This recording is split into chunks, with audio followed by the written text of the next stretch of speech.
El acero bajo tus pies ha sido pisado por 10.000 generaciones de fieles, y, sin embargo, jamás conocerías sus nombres.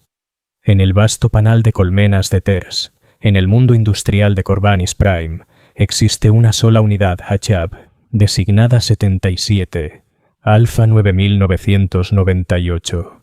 Mide 12 metros de largo por 8 de ancho y 3 de alto.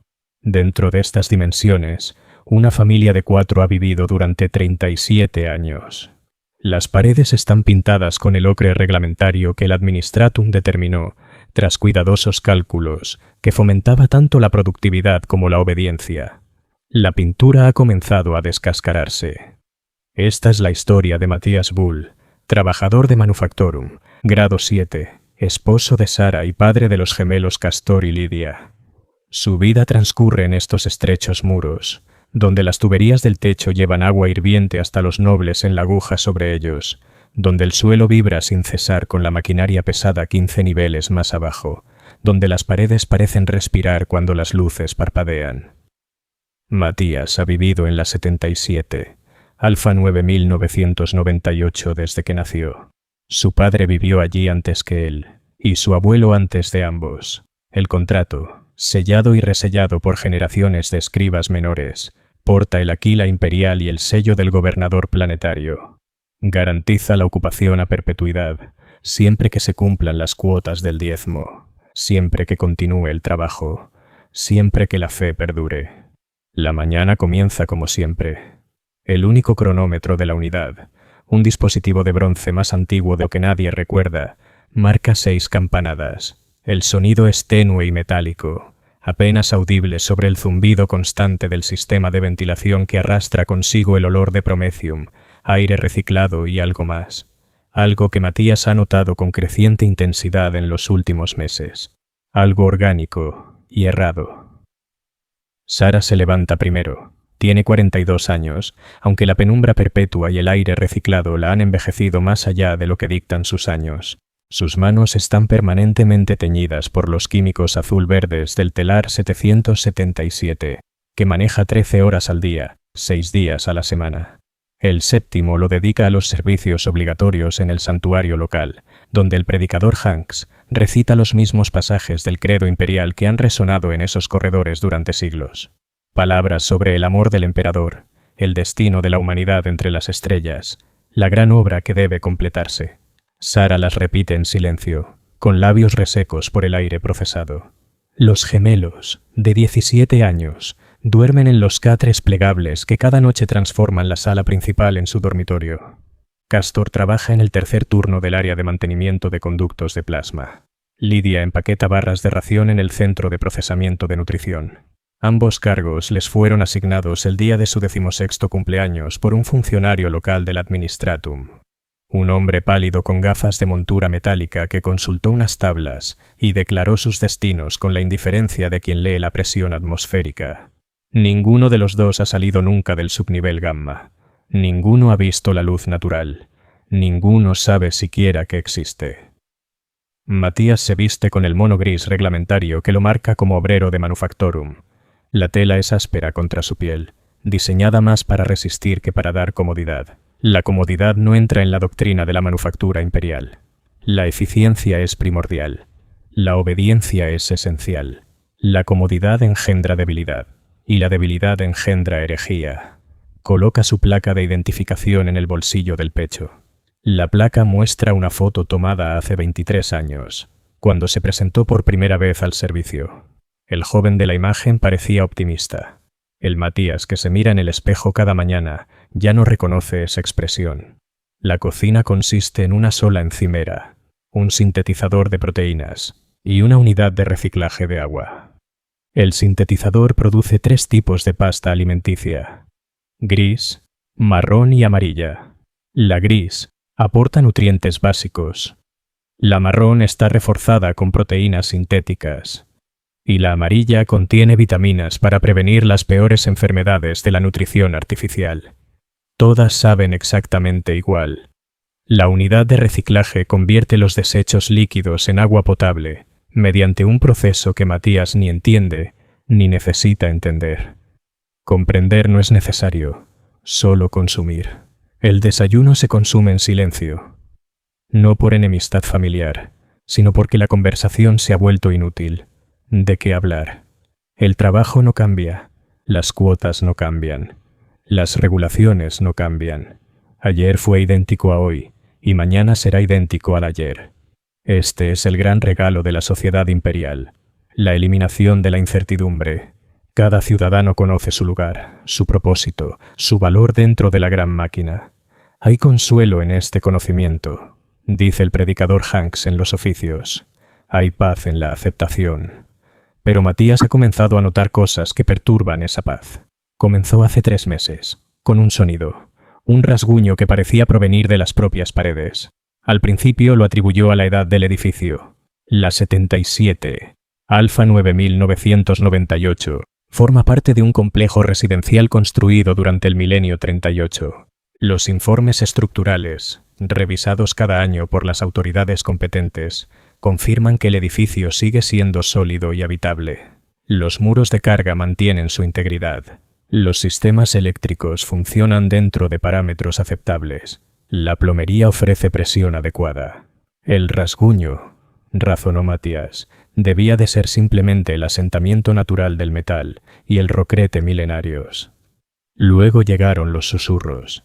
Tarde en la noche, cuando Sara y los gemelos dormían exhaustos, Matías permanecía despierto, escuchando los sonidos familiares de la unidad, el gorgoteo de las tuberías, el zumbido distante de la maquinaria, los pasos ocasionales en el pasillo.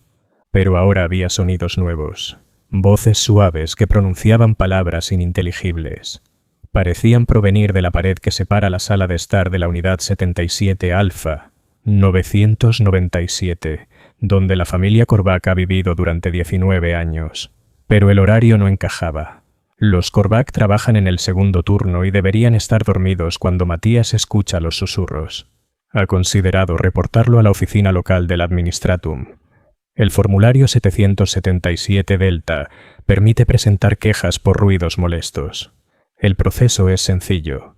Completar el formulario triplicado, entregarlo al escriba correspondiente y esperar la investigación y resolución.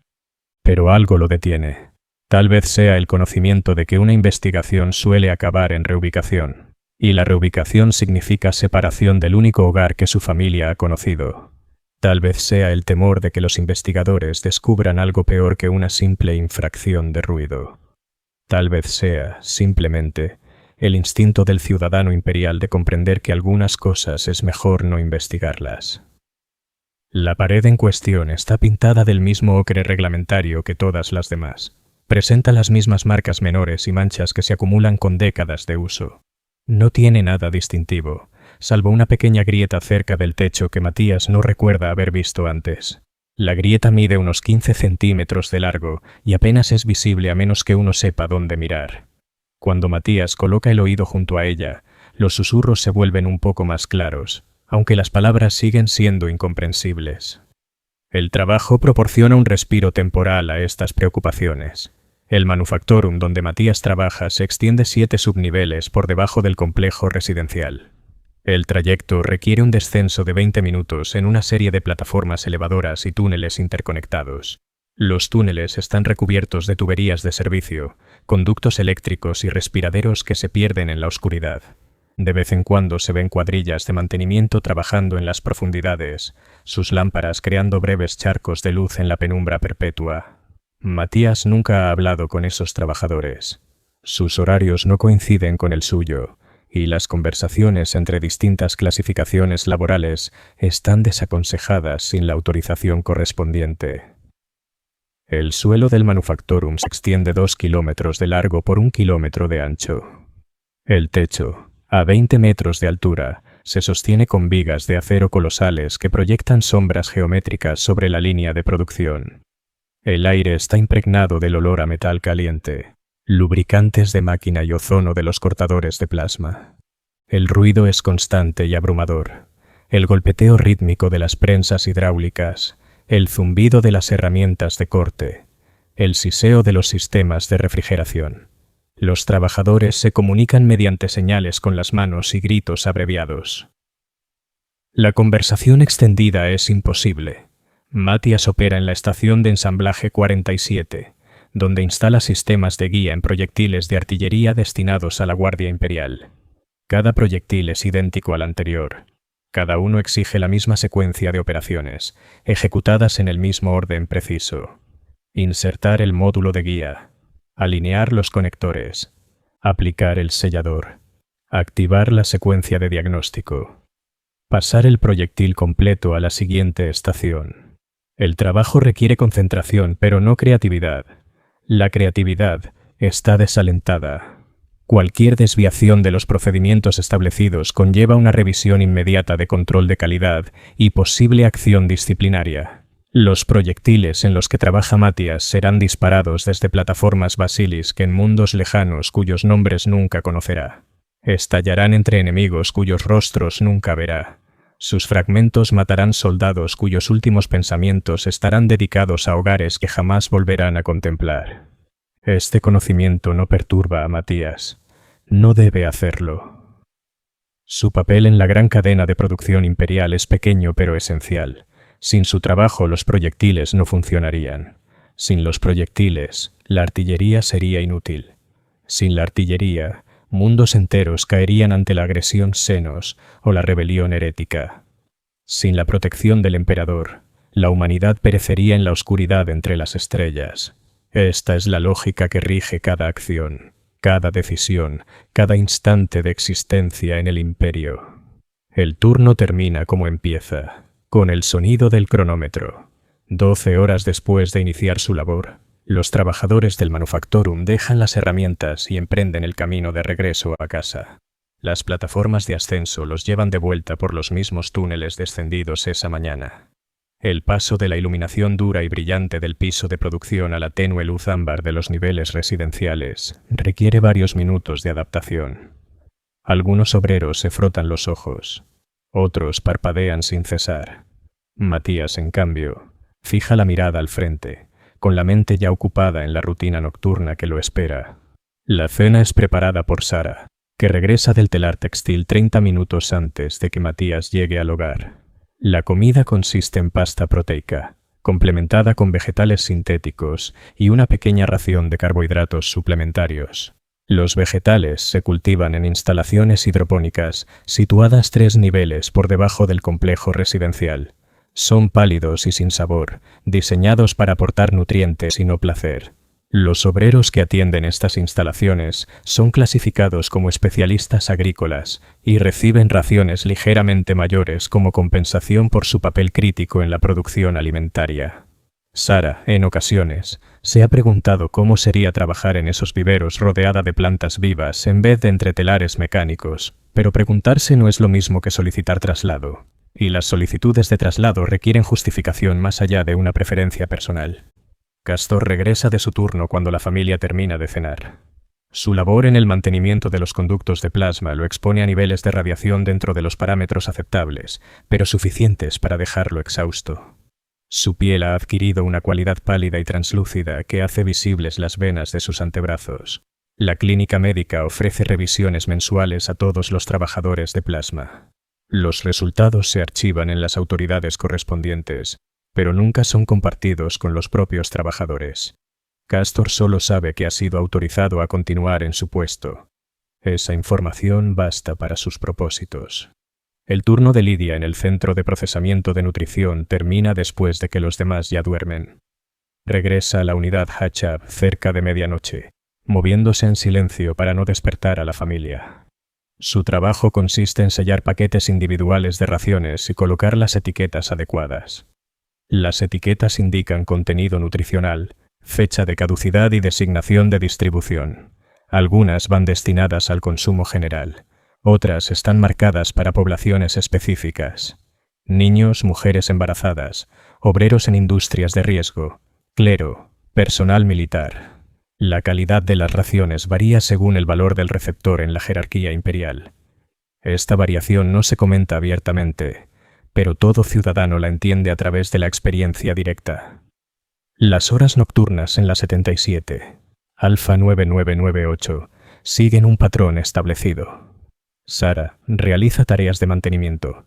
limpiar los filtros del sintetizador, comprobar la unidad de reciclaje de agua, inspeccionar la vivienda en busca de signos de desgaste. Matías revisa documentación laboral, completando informes de producción y formularios de control de calidad. Los gemelos estudian manuales técnicos relacionados con sus puestos, memorizando protocolos de seguridad y normas de eficiencia. La educación en el sentido tradicional terminó para todos ellos hace años, pero la formación continua es obligatoria para cada ciudadano imperial. El conocimiento que no sirve a los propósitos del emperador es conocimiento desperdiciado. Pero esta noche, mientras Matías intenta concentrarse en la documentación, los susurros regresan. Empiezan como siempre, suaves e indistintos, como si emergieran de las mismas paredes. Pero esta vez hay algo diferente. Esta vez los susurros parecen cargar con una nota de urgencia, casi de súplica. Matías deja a un lado la tablilla de datos y se acerca a la pared. Sara, absorta en sus tareas de limpieza, no nota su movimiento. Castor ya duerme en su catre, con una respiración superficial y fatigada por la exposición a la radiación. Apoyando el oído contra la pared, Matías escucha con atención. Los susurros provienen sin duda de detrás de la superficie, pero su origen sigue siendo incierto. Podrían provenir de la unidad 77 Alfa 9997, pero la familia Korvac está formada solo por 3 miembros: Auric, su esposa Elena y su hija Meera. Las voces que Matías percibe parecen ser más numerosas, quizás 6 o 7 distintos hablantes. Sus palabras se superponen y entrelazan en patrones que hacen imposible distinguir frases individuales. La grieta en la pared ha crecido. Donde antes medía 15 centímetros, ahora se extiende casi 30 hacia el suelo. Los bordes de la grieta no son las roturas limpias que se esperarían de un asentamiento estructural. En cambio, parecen casi orgánicos, curvados e irregulares, como las ramas de un árbol enfermo. Cuando Matías pasa el dedo por la grieta, la superficie se siente cálida al tacto. Esto no debería ser posible. Las paredes interiores no están conectadas a ningún sistema de calefacción y la temperatura ambiente de la unidad se mantiene constante en 18 grados Celsius. Durante las semanas siguientes, Matías comienza a observar otros cambios en la 77 Alfa 9998. El sintetizador de proteínas a veces produce lotes de pasta con un olor tenue a podredumbre. El agua del reciclador adquiere un sabor metálico que permanece durante horas. El cronómetro, que había mantenido una precisión perfecta durante décadas, comienza a retrasarse, perdiendo varios minutos cada día. Lo más inquietante es que Sara y los gemelos no parecen notar estas anomalías. Cuando Matías menciona los olores extraños o los sabores inusuales, lo miran con desconcierto y una ligera preocupación. El trabajo continúa, como siempre continúa. El Manufactorum opera según los horarios establecidos por el Administratum y supervisados por encargados de turno que, a su vez, responden a coordinadores de producción, quienes reportan a jefes de sector que sirven bajo la autoridad del gobernador planetario. La cadena de mando se extiende hacia arriba a través de capas de burocracia hasta alcanzar los niveles más altos de poder imperial. En cada nivel, las decisiones se toman basadas en datos filtrados, procesados y condensados en informes que poco tienen que ver con la realidad experimentada por los trabajadores individuales. La estación de ensamblaje 47 sigue produciendo sistemas de guía para proyectiles de artillería. La cuota permanece constante: 47 unidades por turno. Los estándares de calidad no cambian: tolerancia cero a defectos o desviaciones. El ritmo de trabajo se mantiene firme: insertar, alinear, sellar, probar, entregar. Pero la concentración de Matías flaquea. Su mente vuelve una y otra vez a los susurros, a la grieta creciente, a los cambios en su hogar que nadie más parece percibir. La supervisora de turno, una mujer delgada llamada Bella, que ocupa su cargo desde hace 8 años, nota la distracción de Matías durante la tercera semana. Se acerca a su estación en plena inspección programada, con su tablilla de datos lista para registrar observaciones o infracciones. «Trabajador Bull», dice, su voz apenas audible por encima del estruendo de la maquinaria. Su ritmo de finalización ha caído un 7% en los últimos 10 días. Matías sigue trabajando mientras responde.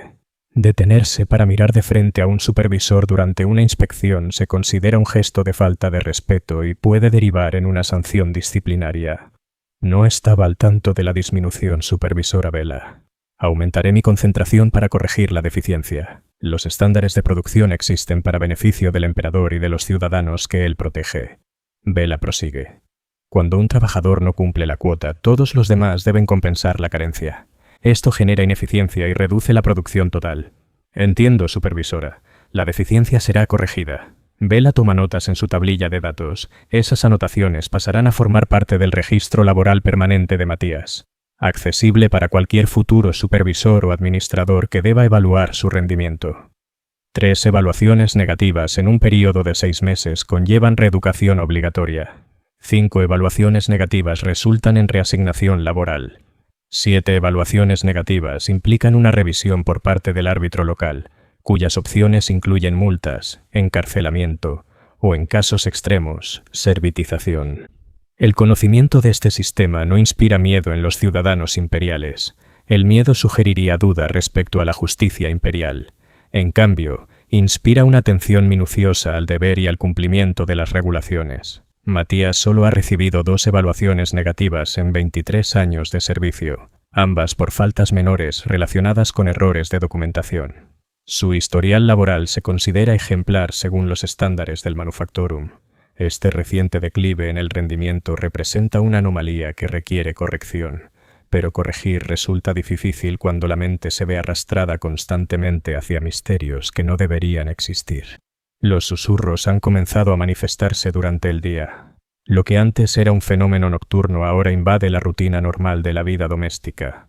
Matías los escucha mientras desayuna, mientras se prepara para el trabajo, mientras intenta completar su documentación vespertina.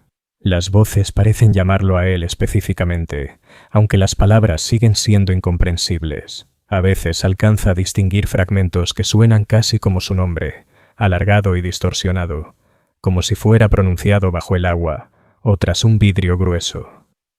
Sara ha empezado a mostrar preocupación por su comportamiento.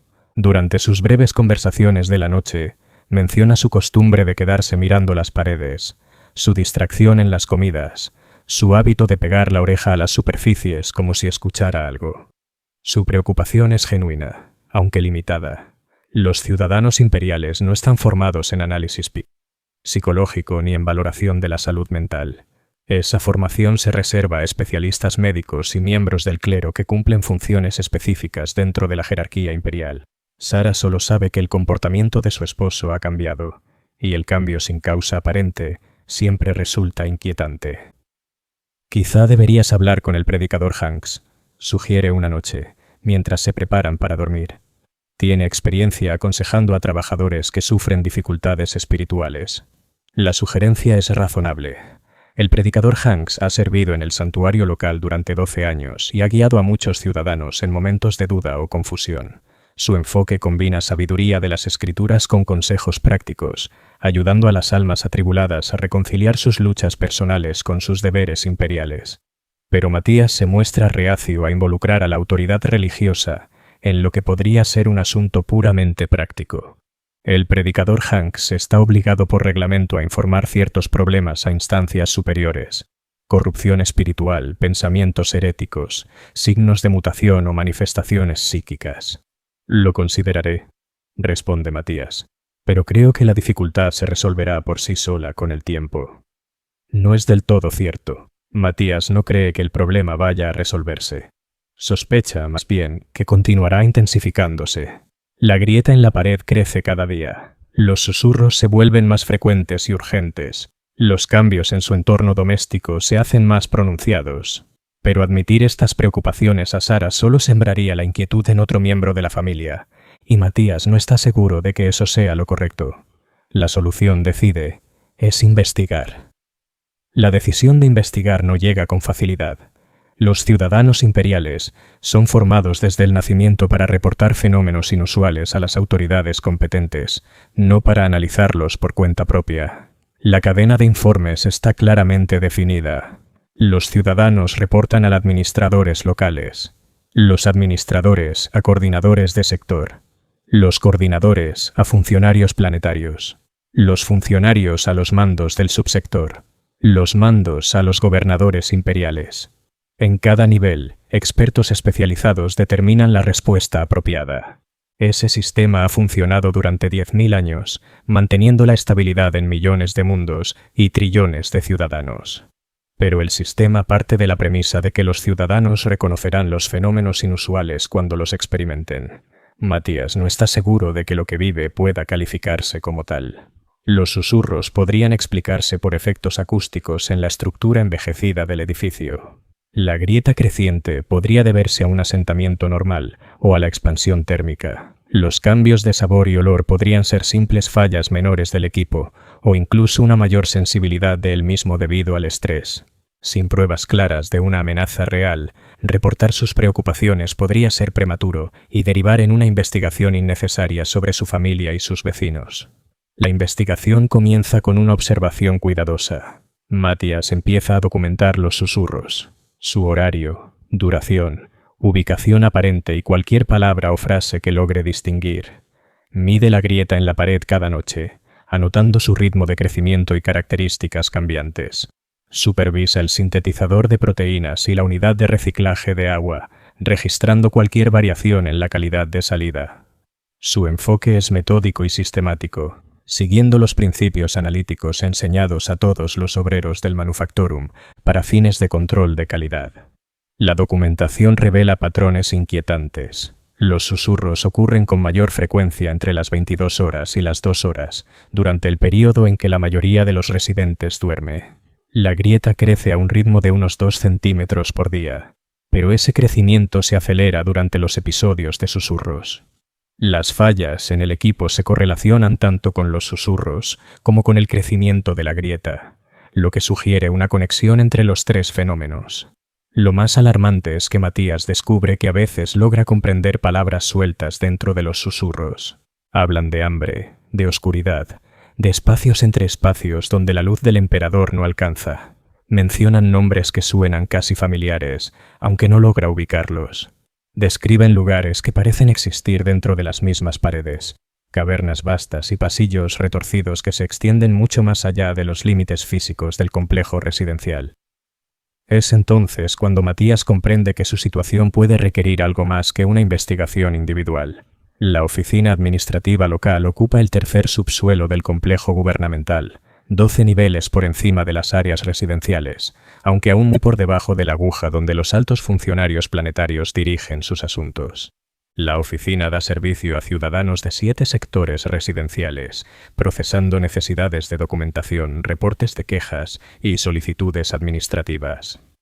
La sala de espera contiene 40 asientos dispuestos en hileras ordenadas frente a un mostrador atendido por 3 escribientes. Los asientos están ocupados por ciudadanos con diversos formularios y documentos, cada uno aguardando a que su número sea llamado. Matías sostiene el formulario de quejas 777 Delta, completado por triplicado, como marcan las regulaciones. El formulario le permite reportar disturbios sonoros, anomalías estructurales, fallos de equipo u otros problemas de habitabilidad dentro de su unidad HHAB asignada. Lo ha rellenado con cuidado, describiendo los susurros como fenómenos acústicos inusuales, la grieta como una irregularidad estructural menor y los problemas de equipo como variaciones intermitentes en el rendimiento.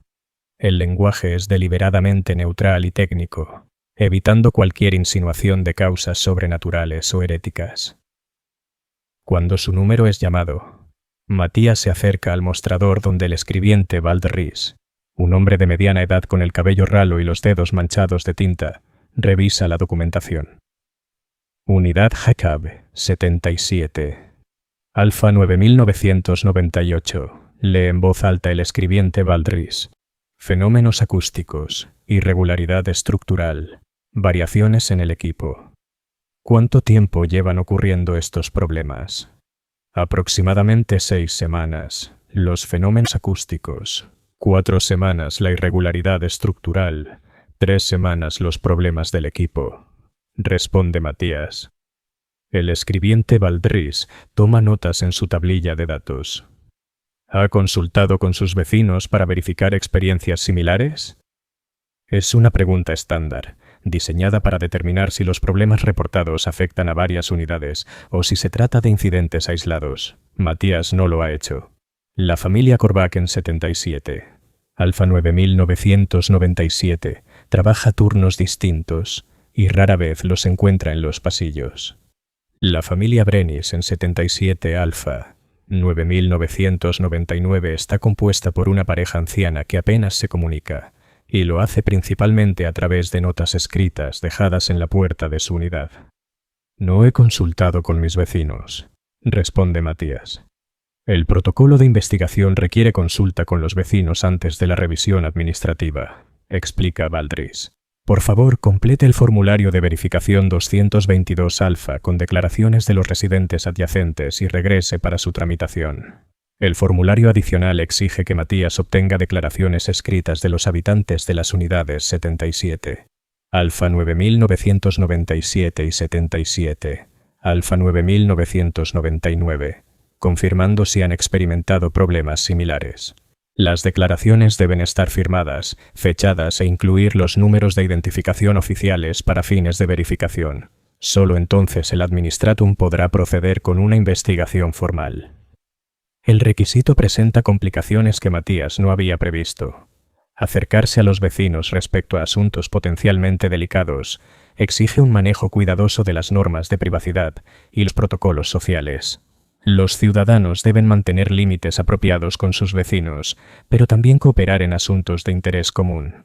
El equilibrio entre ambas expectativas es frágil, y un error puede derivar en dificultades sociales o complicaciones administrativas. El intento de contactar a la familia Korbach resulta problemático desde el inicio. Matías llama a la puerta de 77 Alfa 9997 durante las horas de la tarde, cuando supone que deberían haber regresado de sus turnos de segunda jornada. Pero no le responden Hendrik ni Elena Korbach, sino una joven que no reconoce. Parece tener unos 20 años, piel pálida y cabello oscuro recogido en una trenza sencilla. Su ropa es de uso civil estándar, pero algo en su porte sugiere que no es residente habitual del complejo. ¿Sí?, pregunta, abriendo la puerta apenas lo suficiente para mostrar el rostro. Soy Matías Bull, de 77, Alfa 9998. Busco hablar con la familia Korbach respecto a un asunto administrativo. La expresión de la joven no cambia, pero lanza una rápida mirada hacia atrás antes de responder. Los Korbach no están disponibles en este momento. Quizá podría volver en otra ocasión más conveniente. La respuesta es extraña. Los ciudadanos que trabajan en el segundo turno deberían estar en casa a esas horas, y los asuntos administrativos suelen tener prioridad independientemente de la conveniencia. Matías considera insistir para obtener más información sobre cuándo estarán disponibles, pero algo en la actitud de la joven lo desanima a presionar más. ¿Puedo preguntar cuándo sería un momento más conveniente?, inquiere en cambio. Les informaré de su visita. Ellos se pondrán en contacto con usted si desean tratar el asunto. La puerta se cierra antes de que Matías pueda responder. Permanece unos instantes en el pasillo, reflexionando sobre las implicaciones de aquel encuentro. La joven podría ser una pariente o amiga de visita, aunque tales visitas requieren registro previo ante la administración del edificio. Podría ser una residente temporal asignada oficialmente a la unidad, pero esas asignaciones suelen notificarse a las unidades vecinas por motivos de seguridad. O podría ser alguien que simplemente no debería estar en el edificio. El contacto con la familia Brenis resulta igualmente insatisfactorio, aunque por motivos diferentes.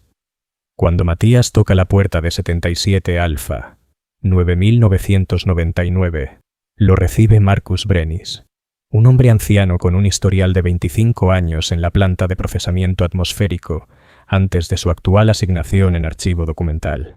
Marcus escucha con cortesía la explicación de Matías sobre el requisito administrativo, pero su respuesta trae complicaciones. ¿Sonidos extraños, dice?, pregunta Marcus, con un matiz de preocupación en la voz. Elena y yo hemos notado algunas irregularidades en nuestra propia unidad, principalmente relacionadas con fluctuaciones de temperatura y anomalías eléctricas ocasionales. La información es tan útil como inquietante. Útil porque sugiere que lo que Matías experimenta no se limita a su propia unidad. Inquietante porque implica un problema más amplio que podría afectar a todo el complejo residencial. Marcus acepta dar una declaración escrita para el formulario de verificación, pero su disposición a cooperar viene con una petición inesperada. Quizá deberíamos coordinar nuestros esfuerzos, propone Marcus. Si varias unidades están sufriendo problemas, una queja conjunta podría recibir mayor atención por parte del Administratum. La sugerencia es razonable desde el punto de vista de la eficiencia, pero representa una expansión significativa de lo que Matías había concebido como una simple queja individual. Las quejas conjuntas requieren documentación adicional, coordinación entre varias familias y, potencialmente, mayor escrutinio por parte de las autoridades administrativas. Además, implican un nivel de organización entre residentes que podría interpretarse como asamblea no autorizada para acción colectiva. Las regulaciones imperiales sobre acción colectiva son complejas y dependen del contexto. Los ciudadanos tienen derecho a unirse para fines legítimos como asignaciones laborales, observancias religiosas o mantenimiento comunitario, pero también tienen la obligación de evitar toda organización no autorizada que pueda desafiar a la autoridad establecida o crear estructuras de poder alternativas. La distinción entre cooperación legítima y asamblea no autorizada nunca es del todo clara, y se espera que los ciudadanos ejerzan juicio al decidir el grado apropiado de coordinación. Tras una cuidadosa reflexión, Matías acepta la sugerencia de Marcus. Los beneficios potenciales de un enfoque coordinado superan los riesgos, especialmente si los problemas de su unidad son en realidad parte de un patrón mayor. La experiencia de Marcus con los procedimientos administrativos, adquirida durante su labor en archivo, podría ser valiosa para navegar el proceso de queja. Su disposición a cooperar también indica que los problemas son lo suficientemente graves como para merecer atención formal. La queja conjunta requiere 3 días de preparación adecuada. Marcus y Matías se reúnen cada noche después de sus turnos para comparar observaciones y compilar la documentación. Los encuentros tienen lugar en el pasillo, frente a sus unidades, ya que las regulaciones desaconsejan visitas prolongadas entre familias sin la autorización debida. Sus conversaciones se desarrollan en voz baja, procurando no molestar a otros residentes, aunque Matías nota que el pasillo parece extrañamente vacío durante esas reuniones. La documentación resultante revela un patrón más inquietante de lo que cualquiera de los dos sospechaba al principio. Las anomalías eléctricas de Marcus coinciden casi exactamente con los horarios de los susurros de Matías. Ambas familias han experimentado fallos en los equipos siguiendo patrones similares. Lo más significativo, Marcus informa de irregularidades estructurales en su propia unidad. Una grieta en la pared que separa su sala de estar de la unidad 77 Alfa 9998.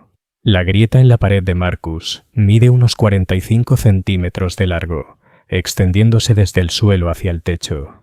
Al igual que la de Matías, presenta curvas orgánicas en lugar de rupturas rectas típicas del asentamiento estructural. Marcus ha medido su ritmo de crecimiento y descubrió que se expande aproximadamente 2 centímetros por día, la misma tasa que Matías había documentado en su propio hogar. La correlación es demasiado precisa para ser coincidencia. Pero el descubrimiento más perturbador surge cuando Marcus describe los sonidos que ha estado escuchando dentro de la pared. No son susurros como los que atormentan a Matías, sino un ruido rítmico de rasguños acompañado de lo que parece ser respiración. Los sonidos ocurren durante los mismos periodos en que Matías escucha los susurros, lo que sugiere que ambos fenómenos provienen de la misma fuente situada en algún lugar entre las dos unidades habitacionales. Esto plantea preguntas inquietantes sobre la naturaleza del espacio entre los muros. Según los planos arquitectónicos del edificio disponibles en la oficina administrativa local, las paredes de las unidades adyacentes están separadas por 15 centímetros de material aislante y elementos de soporte estructural. Ese espacio no está diseñado para permitir ningún tipo de actividad o habitación. Existe únicamente para la integridad del edificio y el aislamiento ambiental entre unidades. Sin embargo, los sonidos reportados por ambos hombres sugieren la presencia de algo dentro de ese espacio, algo que se mueve, respira y posiblemente habla, algo que no debería existir según ninguna comprensión razonable del diseño y la función del edificio. La queja conjunta, completada en el formato quintuplicado requerido, representa la documentación más minuciosa que cualquiera de los dos había presentado jamás a la autoridad administrativa. Incluye mediciones detalladas, registros de tiempo, análisis de correlación y declaraciones de apoyo de ambas familias. El lenguaje se mantiene cuidadosamente neutral y técnico, evitando cualquier implicación de causas sobrenaturales o heréticas. La solicitud es simple: investigación por parte de autoridades competentes y la acción correctiva apropiada para restaurar condiciones normales de habitabilidad. El escribiente Valdris revisa la queja conjunta con visible interés. La exhaustividad de la documentación claramente lo impresiona, y formula varias preguntas detalladas sobre la metodología de las mediciones y los procedimientos de observación. Sus preguntas sugieren curiosidad profesional más que escepticismo, y Matías empieza a albergar la esperanza de que su queja reciba atención seria. Este tipo de documentación coordinada es excepcional, comenta Valdris al revisar las últimas páginas. La mayoría de las quejas ciudadanas carecen del detalle suficiente para una evaluación adecuada. Su enfoque demuestra una dedicación admirable a la eficiencia administrativa. El elogio resulta gratificante, pero Matías se mantiene enfocado en los resultados prácticos. ¿Cuál es el tiempo estimado para la investigación y resolución? El protocolo estándar requiere una evaluación inicial dentro de 10 días hábiles, explica Valdris. Dependiendo de los hallazgos, puede ser necesaria una investigación adicional. Los problemas estructurales o ambientales complejos a veces requieren consulta con especialistas, lo cual puede extender el proceso considerablemente. 10 días hábiles representan 2 semanas completas de trabajo, durante las cuales los problemas en ambas unidades presumiblemente continuarán desarrollándose. Las grietas crecerán, los sonidos se volverán más frecuentes, y lo que sea que exista en el espacio entre los muros tendrá más tiempo para afianzarse. El plazo no es ideal, pero representa el mejor resultado disponible a través de los canales oficiales. Al salir de la oficina del Administratum, Matías y Marcus comprenden que se han comprometido a un proceso cuyo desenlace sigue siendo incierto. Su queja conjunta ha sido aceptada, pero la investigación oficial podría revelar problemas que requieran soluciones más allá del simple mantenimiento o reparación. Si los problemas se atribuyen a defectos de diseño o antigüedad de los equipos, podrían enfrentar costos de actualización que excedan sus recursos financieros. Lo más preocupante, si la investigación revela problemas que no puedan explicarse por medios convencionales, ellos mismos podrían ser cuestionados respecto a su papel en la creación o descubrimiento de tales anomalías. Las autoridades imperiales están entrenadas para considerar todas las posibilidades al evaluar circunstancias inusuales, incluida la de que los ciudadanos que reportan problemas puedan ser parte del problema. Pero estas preocupaciones deben equilibrarse contra la certeza de que ignorar los fenómenos solo los hará peores. Los susurros en la pared de Matías se han vuelto más frecuentes y más urgentes. Las grietas en ambas unidades continúan expandiéndose. Las fallas en los equipos ya afectan la calidad de los alimentos y el agua de los que dependen ambas familias para sobrevivir. Lo que sea que esté ocurriendo en 77, Alfa 9998 y 77, Alfa 9999, no puede permitirse que continúe indefinidamente. La investigación, cuando finalmente comienza, revela la magnitud real del problema. La investigadora administrativa Teresa Vance llega al complejo residencial la mañana del 8º día hábil tras la presentación de la queja. La acompaña el inspector de edificaciones Jonas Krieber y la especialista técnica Liza Morrison, lo que indica que el Administratum ha tomado la queja con la seriedad suficiente como para asignar un equipo completo de investigación. El equipo lleva consigo instrumental especializado para evaluación estructural, análisis ambiental y documentación exhaustiva de los hallazgos. Matías y Marcus reciben al equipo de investigación en el pasillo frente a sus unidades. Ambos han solicitado licencia laboral para el día, pues su presencia es obligatoria durante toda la duración de la inspección. La pérdida de un día de salario supone una dificultad financiera para ambas familias, pero la cooperación con investigaciones oficiales es obligatoria y tiene prioridad sobre cualquier preocupación económica individual.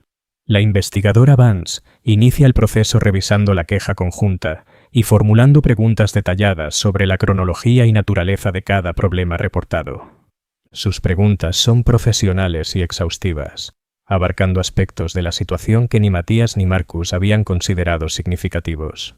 Preguntas sobre cambios en los patrones de sueño, variaciones en el apetito, sueños inusuales o pensamientos que pudieran correlacionarse con el inicio de los problemas. Su línea de preguntas sugiere experiencia con casos que van más allá de simples fallas estructurales o de equipo. La investigación física comienza con la evaluación de las grietas en ambas unidades por parte del inspector Krieber. Usando instrumentos de precisión, confirma las dimensiones y tasas de crecimiento documentadas por los residentes, pero su examen revela detalles adicionales que no eran visibles para un observador sin formación. Las grietas no siguen los patrones normales asociados al asentamiento estructural o la expansión térmica. En cambio, parecen seguir el camino de menor resistencia a través del material de la pared, creando canales curvos que maximizan el área superficial al tiempo que minimizan el daño estructural. Esto no es propagación típica de grietas, explica Kriver al equipo. El patrón sugiere presión externa aplicada desde dentro del espacio de la pared, pero las especificaciones del edificio no indican ningún servicio ni elemento estructural capaz de generar esa presión. La especialista técnica Morrison comienza su análisis ambiental con lecturas de instrumentos que Matías no reconoce. Mide la composición del aire, gradientes de temperatura, campos electromagnéticos y firmas acústicas en ambas unidades. Su equipo emite una serie de pitidos suaves y proyecta datos en pequeñas pantallas que ella estudia con creciente concentración. Anomalías atmosféricas en ambas unidades, reporta Morrison tras completar su sondeo inicial. Niveles elevados de humedad inconsistentes con los controles ambientales del edificio, compuestos orgánicos, traza de origen desconocido, emisiones acústicas de baja frecuencia que no corresponden a ningún sistema mecánico del complejo. El equipo de investigación intercambia miradas que sugieren que estos hallazgos no son del todo inesperados. La investigadora Vance toma notas detalladas en su tablilla de datos, mientras Kriver fotografía las grietas desde varios ángulos. Morrison continúa sus mediciones, avanzando metódicamente por ambas unidades con sus instrumentos. Es Morrison quien descubre la evidencia más perturbadora. Usando una sonda de fibra óptica insertada en la grieta de la pared de Matías, logra examinar el espacio interior entre las unidades.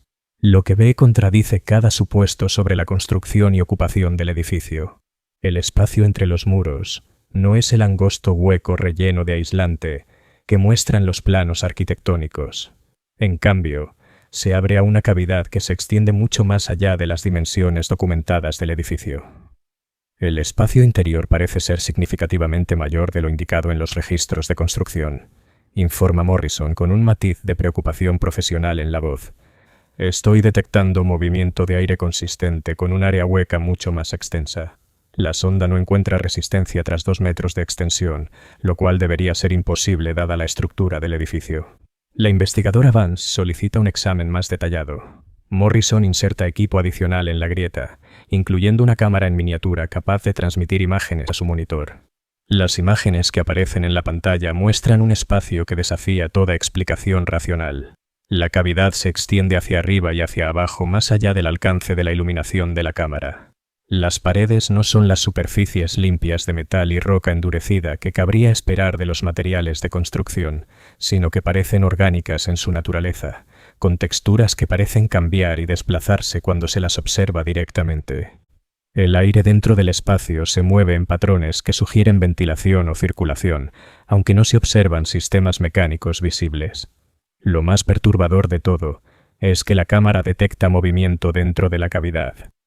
Sombras que cruzan el campo de visión sin fuentes aparentes, formas que parecen casi reconocibles antes de desvanecerse en la oscuridad. En un momento, la cámara capta lo que parecen ser textos o símbolos tallados en las superficies orgánicas de las paredes, pero los caracteres no pertenecen a ningún idioma que Morrison reconozca. Necesito reportar estos hallazgos al mando de sector de inmediato, anuncia la investigadora Vance después de revisar la documentación de Morrison --. Esta investigación excede el alcance de una evaluación estándar de habitabilidad. Las implicaciones de esta declaración no pasan desapercibidas para Matías y Marcus. Cuando una investigación administrativa excede el alcance estándar, suele escalar a autoridades con experiencia especializada y poderes legales reforzados. Esto podría significar la intervención de la eclesiarquía si los problemas se consideran de índole espiritual. Podría significar la intervención del Adeptus Mechanicus si las anomalías se relacionan con herejía tecnológica. Incluso podría implicar la intervención de la Inquisición si las circunstancias sugieren corrupción por el caos o influencias senos. Mientras la investigadora Vance se comunica con sus superiores a través de un enlace Vox asegurado, el inspector Kriver continúa su evaluación estructural de ambas unidades. Su examen revela que las grietas anómalas no se limitan a las paredes entre las dos viviendas, Fisuras similares, más pequeñas pero siguiendo los mismos patrones orgánicos, han comenzado a aparecer en otros lugares de ambas residencias. Grietas de suelo a techo cerca de las puertas de entrada. Grietas de techo a suelo a lo largo de las paredes exteriores. Grietas horizontales que siguen la unión entre muros y suelos. El edificio, al parecer, está desarrollando una red de aberturas interconectadas que no corresponden a ningún fenómeno estructural conocido. No son daños aleatorios causados por la edad o el asentamiento, sino que parecen seguir un patrón deliberado que cumple un propósito desconocido. Están creando senderos a través de la estructura sólida, conectando espacios que nunca debieron estar conectados. El monitoreo continuo de la especialista Morrison revela que las anomalías ambientales se están extendiendo más allá de las 2 unidades investigadas.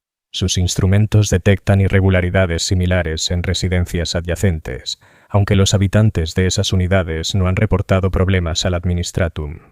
Esto sugiere que los problemas están en etapas tempranas en esos lugares, o que los residentes los están experimentando pero aún no han solicitado ayuda oficial. El equipo de investigación pasa 6 horas documentando sus hallazgos antes de que la investigadora Vance reciba respuesta del mando de sector.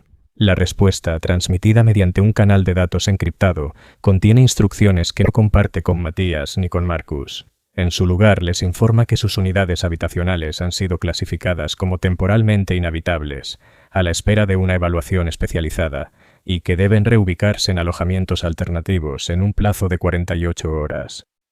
La orden de reubicación no es del todo inesperada, pero su urgencia sugiere que las autoridades consideran la situación como inmediatamente peligrosa. A Matías y Marcus se les entregan formularios de requisición de vivienda que permitirán a sus familias reclamar residencia temporal en unidades vacantes de otros complejos. La vivienda temporal está garantizada por 30 días, tras lo cual su estatus será revisado según los resultados de la evaluación especializada. Pero cuando el equipo de investigación se prepara para marcharse, Morrison hace un último descubrimiento que lo cambia todo. Usando sus instrumentos para realizar un sondeo final en la unidad de Matías, detecta firmas térmicas que indican la presencia de organismos vivos dentro de los espacios de las paredes. Las firmas no corresponden a especies de plaga conocidas, ni a pequeños animales que pudieran haberse infiltrado en la estructura. En cambio, sugieren criaturas de tamaño considerable, posiblemente humanoides, que mantienen temperaturas corporales ligeramente inferiores a los rangos humanos normales. Hay algo vivo ahí dentro, anuncia Morrison, mostrando por primera vez fisuras en su compostura profesional. Múltiples entidades, posiblemente 6 o 7 individuos según la distribución de las lecturas térmicas. Parecen estar dispuestos en un patrón que corresponde a los fenómenos acústicos reportados por los residentes. Los susurros que Matías había escuchado no eran sonidos aleatorios transmitidos por la estructura del edificio. Eran comunicaciones entre seres vivos que, de algún modo, se habían instalado dentro de las paredes de su hogar. Seres que habían estado observando a su familia, escuchando sus conversaciones, estudiando sus rutinas diarias a través de grietas que habían ampliado sistemáticamente para usarlas como puertos de observación. La investigadora Vance contacta de inmediato al mando de sector con esta nueva información. La respuesta es rápida e inequívoca. El complejo residencial debe ser evacuado de inmediato, en espera de la llegada de equipos de respuesta especializada. Todos los residentes serán reubicados en instalaciones temporales, donde serán entrevistados de forma individual sobre sus experiencias y observaciones. El edificio, mientras tanto, será sellado y puesto bajo cuarentena administrativa. La evacuación comienza pocas horas después de la partida del equipo de investigación. Se colocan avisos oficiales en cada corredor, informando a los residentes de que tienen 12 horas para reunir sus pertenencias esenciales y presentarse en los puntos de reunión designados para el transporte a instalaciones temporales. Los avisos citan reparaciones urgentes de mantenimiento como la razón de la evacuación, sin mencionar las verdaderas circunstancias que la motivan. Matías empaca las pertenencias de su familia con manos que tiemblan pese a sus esfuerzos por mantener la calma. Sara formula preguntas que él no puede responder sin revelar información que se le ha ordenado no discutir. Los gemelos aceptan la situación con la adaptabilidad propia de los jóvenes, tratando la reubicación como una aventura inesperada más que como una posible crisis. Pero mientras Matías carga sus pertenencias en el vehículo que los llevará a su alojamiento temporal, no puede escapar al pensamiento de que están dejando atrás más que un hogar. Están dejando algo que los había estado observando, conociéndolos, quizá preparándose para una acción que la evacuación busca impedir. Los seres en las paredes permanecen allí, sus propósitos desconocidos, sus capacidades indeterminadas. El complejo temporal de vivienda ocupa una factoría manufactorum convertida en otro sector de la colmena. Los alojamientos son espartanos pero adecuados. Habitaciones individuales con servicios básicos, comedores comunales, áreas recreativas compartidas. Los residentes de 77 Alfa, 9.998 y otras unidades evacuadas son alojados por separado del resto de la población, lo que sugiere que las autoridades consideran que requieren monitoreo o protección especial. Las entrevistas individuales comienzan al segundo día de la reubicación. Matías es interrogado por un equipo de oficiales cuya identidad y afiliación no se revelan. Le hacen preguntas detalladas sobre sus experiencias en la unidad, sus observaciones de los fenómenos extraños, sus interacciones con vecinos y familiares. Las preguntas son exhaustivas y sistemáticas, abarcando aspectos que él no había considerado significativos. De particular interés para los entrevistadores son sus descripciones de los susurros y su capacidad para comprender palabras o frases individuales. Le piden que repita todo lo que recuerde haber escuchado, que describa las voces con el mayor detalle posible, que especule sobre el significado o propósito de esas comunicaciones. Sus preguntas sugieren conocimiento de casos similares o marcos teóricos para comprender tales fenómenos. Pero cuando Matías pregunta sobre los resultados de la evaluación especializada de su unidad, los oficiales le ofrecen solo vagas garantías de que la situación está siendo manejada por las autoridades adecuadas. No se le informa qué representaban las firmas térmicas, si los seres en las paredes han sido identificados o eliminados, ni cuándo podrían los residentes regresar a sus hogares. La información fluye en una sola dirección, de los evacuados hacia las autoridades. Sara y los gemelos pasan por entrevistas similares, aunque sus sesiones son más breves debido a su exposición limitada a los fenómenos.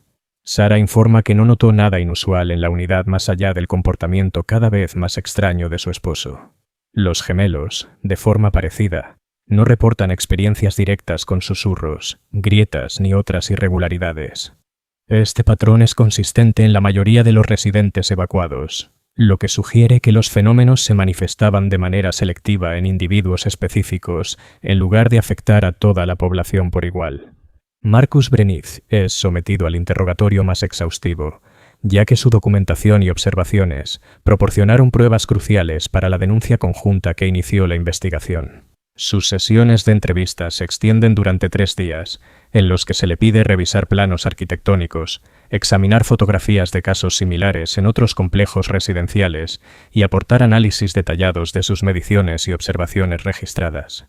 La profundidad de las preguntas sugiere que su caso podría tener implicaciones más amplias que el simple incidente inmediato. La instalación de vivienda temporal opera bajo regulaciones que desalientan la comunicación extensa entre los residentes acerca de sus experiencias anteriores. Las comidas se sirven en turnos que separan a las familias que vivían en unidades adyacentes. Las actividades recreativas se programan para minimizar las oportunidades de discusión coordinadas sobre las circunstancias de la evacuación.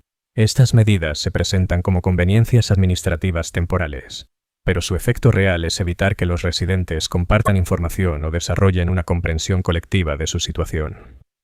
3 semanas después de la reubicación, Matías recibe la notificación de que su familia ha sido aprobada para una reubicación permanente en un complejo residencial diferente. El nuevo destino está en el subnivel Delta, 2 niveles por encima de su antigua vivienda, pero por lo demás similar en tamaño y comodidades. La notificación incluye arreglos de transporte, cronogramas de conexión de servicios y transferencias de asignaciones laborales para todos los miembros de la familia hacia puestos en instalaciones cercanas. La reubicación permanente representa una mejora significativa en sus condiciones de vida, pero también significa que nunca volverán a 77, Alfa 9998. Lo que haya sucedido en su antiguo hogar, lo que continúe ocurriendo allí, quedará fuera de su alcance. Son apartados no solo del fenómeno que los afectó, sino también de cualquier posibilidad de comprender lo que en realidad representaba. El día antes de su traslado al nuevo HAB, Matías se encuentra con la investigadora Vance en el pasillo del alojamiento temporal. Va acompañada de otros 2 oficiales y parece estar realizando una inspección final de las instalaciones. Cuando ve a Matías, se acerca con lo que podría ser genuina preocupación o simple obligación profesional. «Señor Vogue», dice, con el mismo tono profesional que él recuerda de su primer encuentro. «Quería informarle personalmente que su cooperación durante la investigación ha sido ejemplar. Su documentación y observaciones contribuyeron significativamente a nuestra comprensión de la situación». Matías le agradece el reconocimiento y hace la pregunta que lo ha atormentado durante semanas. ¿Se resolvió el problema? ¿Los demás residentes están a salvo? Vance medita su respuesta antes de hablar. La situación ha sido contenida mediante las medidas adecuadas. Los residentes reubicados están a salvo y permanecerán a salvo en sus nuevos alojamientos. Esa es toda la información que puedo proporcionarle. La palabra contenida, en lugar de resuelta, no pasa desapercibida para Matías. Contener sugiere que lo que habitaba en las paredes de su antiguo hogar continúa existiendo, pero ha sido impedido de expandirse o causar más problemas. Sugiere que los seres cuyos susurros escuchó durante meses siguen allí, quizá sellados dentro de sus cavidades orgánicas, quizá continuando sus actividades desconocidas fuera del alcance de la observación humana. ¿Se inspeccionarán otros complejos residenciales para detectar problemas similares?, pregunta Matías. Se están implementando las medidas de precaución pertinentes en todas las instalaciones relevantes, responde Vance. Los ciudadanos deben continuar reportando fenómenos inusuales a través de los canales establecidos. El emperador protege a quienes se mantienen vigilantes en su servicio al imperio. Su respuesta sigue la fórmula estándar de las comunicaciones oficiales. Reconoce la existencia de problemas sin ofrecer detalles específicos sobre su naturaleza o alcance. Es el tipo de respuesta que los ciudadanos imperiales aprenden a interpretar como confirmación de que los problemas son graves, pero que están más allá de la comprensión o intervención del individuo común. La conversación termina con expresiones mutuas de respeto y deber, pero Matías queda con la certeza de que sus preguntas nunca serán respondidas del todo. El registro oficial mostrará que la unidad habitacional 77 Alfa, 9998, experimentó problemas estructurales y ambientales que requirieron reubicación de residentes y medidas especializadas de remediación. La verdadera naturaleza de lo que vivía en las paredes, lo que quería, lo que podría haber hecho de no haber sido descubierto, permanecerá como información clasificada, accesible solo para quienes posean las credenciales adecuadas y necesidad operativa. La nueva unidad asignada, en subnivel Delta, lleva la designación 44 Beta 775. Mide 14 metros por 10 metros, con 3,5 metros de altura, representando una mejora significativa respecto a sus anteriores condiciones. Las paredes están pintadas en ocre reglamentario, pero la pintura es fresca y sin marcas. El sintetizador de proteínas produce pasta alimenticia con el sabor exacto que debería tener. El sistema de reciclaje de agua entrega líquido limpio, sin olores extraños ni regusto metálico. El cronómetro mantiene una precisión perfecta. El nuevo destino laboral de Matías está en la estación de ensamblaje 23 de Otro Manufactorum. El trabajo es idéntico al anterior: instalar sistemas de guía en proyectiles de artillería destinados a unidades de la Guardia Imperial en mundos distantes. La cuota sigue siendo de 47 unidades por turno. Los estándares de calidad continúan siendo de tolerancia cero a los defectos. El ritmo de insertar, alinear, sellar, probar, aprobar sigue como siempre. Pero en las noches tranquilas, cuando Sara y los gemelos están ocupados con sus propias actividades, Matías se sorprende escuchando las paredes de 44 Beta 775. Apoya el oído contra las superficies pintadas de ocre y se esfuerza por detectar algún sonido que no debería estar allí. Las paredes permanecen en silencio, conteniendo solo los materiales de aislamiento y soporte estructural especificados en los planos. Sin embargo, a veces, en las horas más profundas, cuando incluso los sistemas mecánicos del edificio parecen reposar, Matías cree escuchar algo que se mueve en los espacios entre espacios. No en sus propias paredes, sino en otro lugar del vasto panal de la colmena.